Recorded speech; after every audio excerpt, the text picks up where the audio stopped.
participando de la, como decía Flor, de la Unilivo, la Unión de Ligas del Norte. La idea del año que viene, este año participamos con categorías sub-16, sub-18, sub-21 y mayores mujeres. La idea para el año que viene es también agregar varones, por eso bueno, estamos ahí, los varones que ven ya son de acá del club, así que el año que viene vamos a arrancar con vóley masculino. Participando todo el año, representando a nuestro club. Exhibiciones, ahora toca el turno de fútbol. Vamos a empezar con una pequeña exhibición mostrando lo que los chicos hicieron durante el año. Nos van a mostrar. Los chicos nos van a mostrar un poco de lo que hicieron durante el año.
Invitamos a la gente que está en el pasillo que se sume a ver lo que están haciendo los chicos.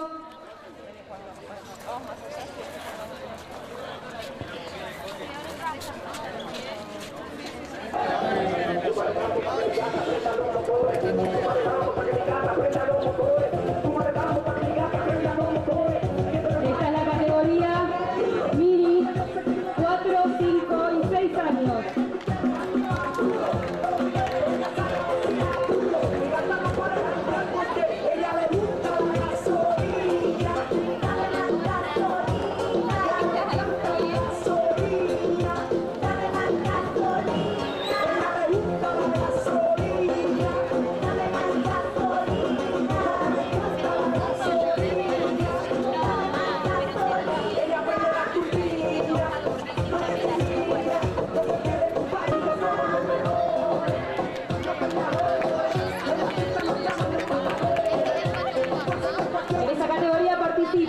Y pido un fuerte aplauso.